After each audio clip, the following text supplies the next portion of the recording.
Welcome back to another video here. I'm excited to have you. If this is the first time you're here, welcome. In this video, we are going to talk about a question that I received the other day. The question was, will the presidential election affect the economy? And which presidential candidate will be the best president for the future of real estate investing? So let's dive into this content. I want to answer this question in depth and get your guys' mindset in the right place. I hope you enjoy the content. Let's dive in. My name is Zack Boothe, and I help people understand how to find discounted properties consistently to buy rentals, fix and flip opportunities, and wholesale. If you're trying to find more discounted properties, check out my free webinar. Go ahead and click on the link below. I'll see you there. I'm super excited to help you start finding massively discounted properties. All right, let's first talk about the market cycles. So what I mean by a market cycle is the overall values of home in comparison to the 6 months, year, 5 years before. And so the values of homes goes up and down, right? But overall, it seems to just continually increasing more and more and more. And over the last 50 years, it's inflated much faster. The values has skyrocketed much faster than it has the 150 years before then. So I want to talk about why that is. So we had the Great Depression, right? And values dropped, people lost their jobs, and we were part of a free market, right? We were part of a capitalistic type economy. And what that is there's supply and demand, there's ups and downs, right? It's the law of the universe. Truly, whenever you have one thing, you have to have an opposite. If you have hot, you have to have cold, or you will not understand cold. If you want to have happiness, you have to have felt suffering, right? There's always an opposite in this world, so we can understand the difference between the two. So if we have good moments in the economy and things are going well, there's always corrections, right? There's always things that happen where there's an imbalance of supply and demand. And so you'll have moments in time where the values drop, where people get out of work, businesses start to struggle, so there's layoffs, and that compounds and snowballs into other industries. And so what's supposed to happen in a free market economy is you have ups and downs in the values of houses and stock prices and what your dollar can buy. And so in the 70s, the United States federal banking system went off of the gold standard. And what that means is before, the US had their dollar in comparison to a certain quantity of gold or weight of gold. And so you couldn't just necessarily go print more dollar bills and throw it out to your people, right? Because it was set on a standard of how much gold the Federal Reserve actually held, right? And so that was how we would balance wealth, was actual physical things. And what happened is in the 70s, the federal government decided just to print more money, imaginary money that meant absolutely nothing. And what that did is it made the values of houses, the values of stocks, the values of businesses, the values of commodities, of oil, gas, food, equipment, any of those things go up in value. They stayed the same in value, but what happened is our dollar bill dropped in value. So our dollar bill can buy less things. So most recently we had COVID-19, right? The economy was crashing, our stock market was tanking, major drops. The Federal Reserve went in and printed more money. What that did is it made the economy appear like it returned and rebounded quickly. But all that happened was your dollar bill was worth less, and so basically what that did is it rose the prices of everything else. So your commodities, your food, your gas, your all of your stuff. And so when the federal government goes in and prints more money, they take money out of your pocket. They take money out of my pocket. The only people that succeed are the people that are holding the houses. They're holding actual commodities. They're holding stocks, right? Because they might drop, but they print more money, they skyrocket.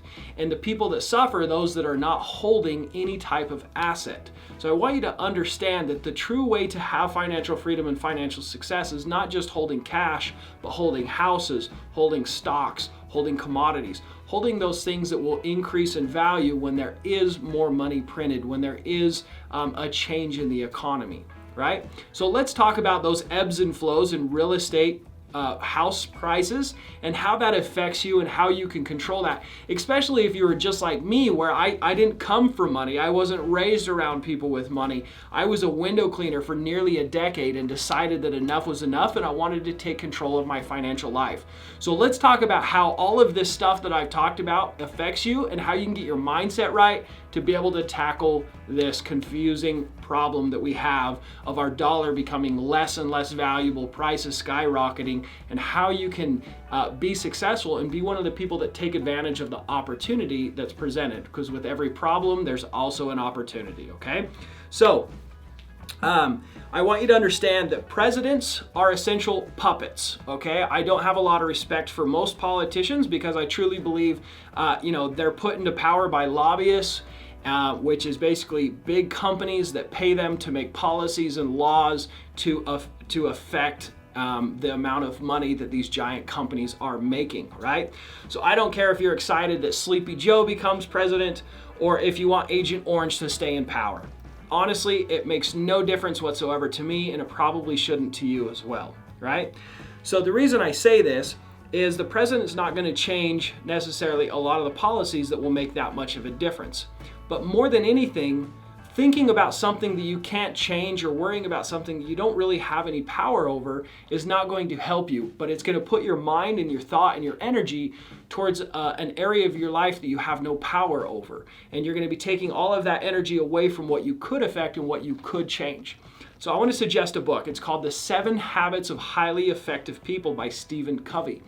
In this book, it talks about your circle of influence and your circle of concern. So I'm going to put the diagram up right here. So your inner circle is your circle of influence. Your outer circle is your circle of concern. So a circle of concern could be things like, I'm worried if China is going to go to war with us. I'm worried that I might get COVID-19. I'm worried that the economy will change. I'm worried who becomes president. I'm worried about corruption in government. I'm worried about all of these things that you don't necessarily have the ability to affect or to change because you don't have a platform to do that, right? But there's still things that you should be worried about, right? Things that you're thinking about. But the problem is if we spend all of our time and energy and thought on those things, our circle of influence shrinks because we're not focusing on the things that we can control. The things that we can control is our education to learn how to provide for our families better, that we're gaining more skills and we're educating ourselves, that we're going out and working hard, that we're taking a percentage of our income and putting it towards investments, that we're learning about retirement plans, we're learning about tax advantages, that we're supporting and helping people within our own communities and adding value to as many people as we can, right? That's your circle of influence.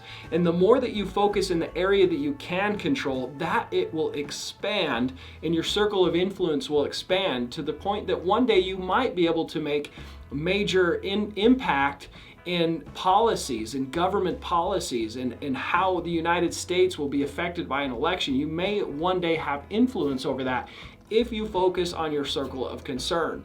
Whether you like Donald Trump or not, there was some point in his life that he had no ability to make any impact in Washington, and now he's the president of the United States. And that happens not because he's an amazing person or anything else. I'm not giving my opinion on him, but what I am saying is he focused on what he could affect and focused on what he was building for himself and for his family, to the point that he had the platform to be able to stand up and state his opinions and what he wanted to do and why he wanted to be president, and have enough people behind him to become elected as the president of the United States. And that doesn't come by chance. That comes by focusing on what you can affect and focusing on your circle of concern. So some of you are thinking, what do I do now? Okay, I want to focus on my circle of concern. What is my circle of concern, and how do I get in real estate investing? If I'm just starting, like, how do I get started? What should I focus on? Right? I don't want to focus and worry about what the economy is going to do. What do I do regardless of the economy? What can I do today to get started? So most real estate investors, when they start to learn about all these different strategies. They learn about wholesaling, which is where you assign a purchase contract before you ever close and get a fee, right, to find a deal for like a flipper or buy and hold investor. Or they learn about buy and hold investing and how to get financing. Or they learn about flipping and learn about how to get hard money loans and do flips. And there's lots of different strategies out there. And a lot of investors, when they get started, they feel very overwhelmed with all the information. They also have lots of barriers. Maybe they don't have credit scores. Maybe they don't have a rich uncle to finance. Maybe the hard money lenders won't lend them money. Maybe they don't have a lot of things that they need to be successful. So the first and most important thing that you need to do is learn how to find off-market discounted properties. If you can get good at that, then you will have a major step in the right direction, because once you find an off-market discounted property, there will be an investor that would be interested in paying for that deal. You don't even have to close on it and make money. As you start to make more money doing this, then you can keep more properties as rentals. You can flip some of those properties. You have a lot more opportunities if you're consistently finding discounted properties. So your number one focus, the first step in becoming a real estate investor, is finding off-market discounted properties. That's why it's the number one thing that I teach. It's why it's the number one focus for my students, and why I have the program that I have. So if you want to learn more, there's a link in the show notes. You can check out the webinar if you want to see that. I did this video not as a pitch, but to help you get going and started in the right direction. So hopefully you guys enjoyed this content. Make sure I want you to sit down and analyze your thoughts and the things and the concerns that you have. And I want you to take all those concerns and put them in that diagram. Are you focused on your circle of concern, or are you focused on your circle of influence? Get your mind, your thoughts, your focus on your circle of influence, and get to work on the things that you can change and the things that you can impact. And you will have a much more fulfilling life and make a much bigger difference in this world. Hopefully you like this content. God bless. Thanks for being here.